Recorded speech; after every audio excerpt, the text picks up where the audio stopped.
Hi everyone. I know you're all hard at work on your papers, and that's one of the reasons that I decided to end the conferences early, just asking you to do an initial post. But there were some interesting discussions going on in there, and rather than make you refer back to the conferences, I thought that I'd just make a quick video explaining or analyzing some John Donne's The Canonization.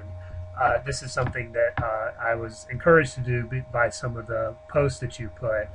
For instance, the fact that the canonization is really Donne explaining his feelings but struggling to do so, explaining this passion. Some of you mentioned that he's really hungering and thirsting after this lover, and that's something that definitely the younger Donne, or the Donne in poems like the canonization or the elegies, is definitely doing, and he's doing it in a very vehement way. And hunger and thirst, I think, are the right words for that. And also that this poem represents a love that outlasts death, and that's definitely a good reading of this, because this is the guy who wrote "Death Be Not Proud." So I did think, though, that the canonization is such a dense and complicated poem that it deserved a fuller reading. So look at the first line. For God's sake, hold your tongue and let me love, or chide my pansy or my gal. So a lot of you seem to think that the you was referring to the lover, or at least the object of the speaker's affection. And if that's the case, then we would read this first line by saying that for God's sake, hold your tongue, my beloved, and let me love you, or let me love someone else. And so if it's a let me love you, then what it suggests is some kind of unrequited love that the speaker has, and he's saying basically, just stop talking, stop telling me to go away, and just let me love you. And that's a very interesting reading, but I don't think the rest of the poem necessarily responds to that kind of reading or follows from that. So let's take a look at it in a different way and think about it like this picture. Okay, in this adorable picture, we have these two, which would represent the speaker and his beloved, and then we have this third person frowning on them. And this third person doesn't even have to be one person. Maybe it's just a group of people who are vehemently against this love. So now let's take a look back at this. For God's sake, hold your tongue and let me love. So someone is telling him not to love. Someone's telling him that this love is a bad thing. In the next line, it's like a disease. It's giving him gray hairs, although the speaker says, no, only 5 gray hairs. Or it's ruining his fortune. So these are the first things he says. Just leave me alone, basically. Let me do what I'm going to do and stop giving me this moralistic lesson. And then beyond that, he goes and says basically, here's what you can do. You can go ahead and continue to live a conventional life. With wealth your state, your mind with arts improves, get you a place, take you a course. Observe his honor. Observe is very important here, because this is what the speaker's not doing. The speaker is rejecting a conventional order. And so he's speaking to you and saying, you can do whatever you want, and I guess what you're going to do is what everyone expects you to do. But then down here at the bottom, so you will let me love. Let me do what I want to do. This comes around almost in a circular sense from the beginning to the end. So in the next stanza, alas, alas, who's injured by my love, the speaker goes through and then says, here are all the people who are not injured by my love. My love does not cause all these disasters. Drowning, freezing, the plague, war. None of these happen because of my love. You can see this almost like the teenager who says, like, I'm going to go skateboarding, or I'm going to do text messaging, or I'm going to date whoever I want to date, and I'm going to do that no matter what you think, mom and dad. You know, this is the kind of thing that almost comes in there and says that I'm not hurting anybody, so just leave me alone. And so all of these things, though, she and I do love. She and I will continue to love each other, and we're not hurting anyone else. So the next one is, call it what you will, we are made by such love. So again, going back to the you and saying you can say whatever you want about this, we are made by such love. Now notice what would happen if make were in there, like we make our love. It's not that. Love is the agent in this line. Love made us. And this is why pronouns are very important in here. We see them all over the place. You, we, her, me, we, our, us. This is something that's very important to look over in poems like this and to figure out who's being talked about, because we often don't get a roadmap. We may just get footnotes, and in Norton we don't even get those footnotes explaining who is who. And it's meant to be confusing. But we are made by such love. One way of thinking about that is I and you, not this you, but the she that we talked about up here. When she and I come together, we become we. So this is something that we are made by this love. And now we get this idea about what kind of love. And the love that we're really describing here is a much more profane love, as we'll start to see. But the next symbols, instead of going over these, because it could really take hours, we can just look at how complex they are. So just this first one, call her one, me another fly, we're tapers two, and at our own cost do die. Now the Norton tells us that flies are attracted by candles, which we all know, but it's strange to say we are a fly and we're tapers too. Now in this case, this is absolutely a paradox. It doesn't make any sense. It might be what we call an oxymoron, two things that are yoked together and have a kind of meaning, even though it's ultimately kind of meaningless. But in this case, he is both the attraction, the candle that's drawing in the fly, and the thing that's being attracted. That doesn't make any sense.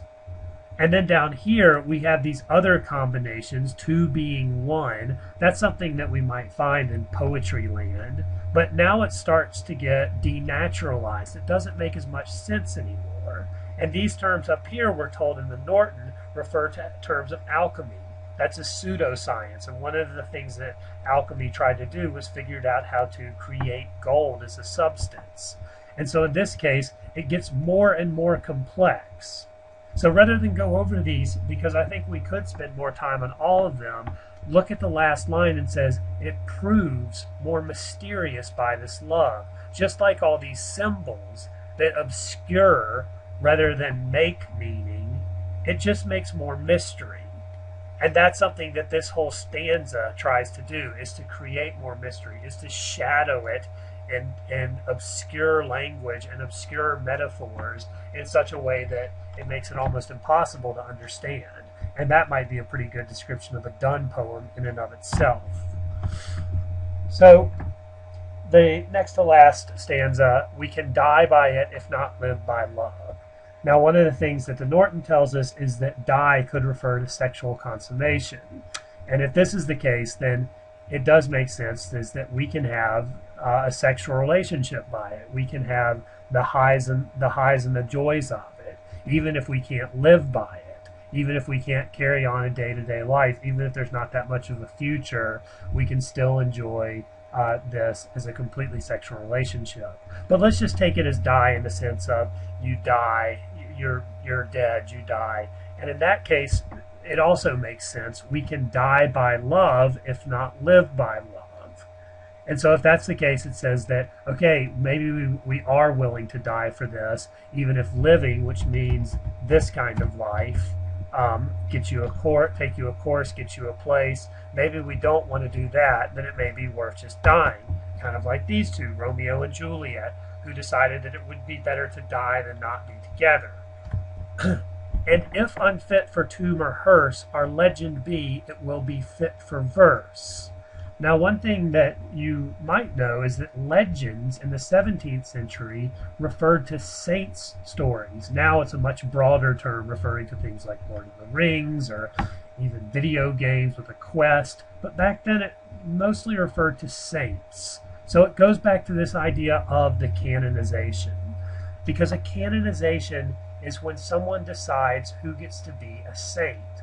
And so that's always going to be an outside ruling party.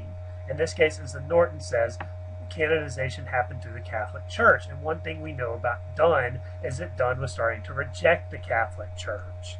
So there might be a sense here to where he is making fun of the process of canonization, or he's showing just how strong his love is, that it can create a kind of saintliness around him and his lover. But he's saying here it might be unfit for tomb or hearse, so it might be unfit for the kind of like blessing of the tomb that a saint might be in, but it will be fit for verse. So now we're getting into poems, and this is where it becomes a lot like Sonnet 18 of Shakespeare, because it starts to become a poem about poetry. Now, the next three lines are crucial. And if no piece of chronicle we prove. Chronicle in this sense means history. It also might mean something like the newspaper account of history. So maybe we won't make the history like Saint Whoever did, but we'll build in sonnets pretty runes. Notice the contrast between these two forms. A sonnet is a much more interior device. It's a much more indecipherable thing, whereas a history is something that's very clear from start to finish. But we'll build in sonnets pretty rooms. We can live inside our poetry. Maybe no one will canonize us. That's okay. We'll canonize ourselves.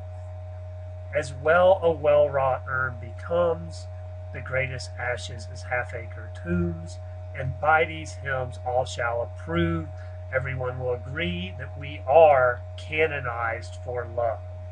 So despite the fact that we are existing in this kind of profane love, as a lot of times it's described with this language of die and the flies going to their own death, that there might be something profane about it. Yet, this is going to canonize us, and one of the ways that's going to happen is this well-wrought urn of the poem. This is what the sonnet is, and it's going to hold our ashes, and it's going to be a type of canonization. So again, this is a poem about the power of the poet. Now, this well-wrought urn, if we think about this in terms of what we understand about sonnets, as you know from your group project, the sonnet proved pretty tough to pick apart. So if that's the case, then maybe it's not such a well-wrought urn after all. Maybe it's something that eludes meaning even when you try to capture it, that the speaker creates something that can be interpreted hundreds of different ways. And so that's something that challenges the poem right in, and we might see a kind of self-delusion on the speaker's part that he can actually do this. So that's a pretty important line, but it does give some idea of like what the speaker is claiming he can do with his poetry. So that brings us to the last stanza, and I'll leave this up to you to decide. But one thing you should notice is the punctuation here, which I got this off the Luminarium website, is different than in the book. But I think it makes more sense to think of this not just as a colon, but to think of this as someone talking about the two people we've seen described, the two people who have been canonized in sonnets. So that's something to think about, and I look forward to maybe going back to the conference. If you had some more thoughts that you wanted to email, I think that would be useful, or to post in the conferences. So that'd be great. So that's my thoughts on the canonization. I'll try and open up a conference so you can talk about this further, but I do hope you're getting some good work done on your paper, and I can't wait to read them.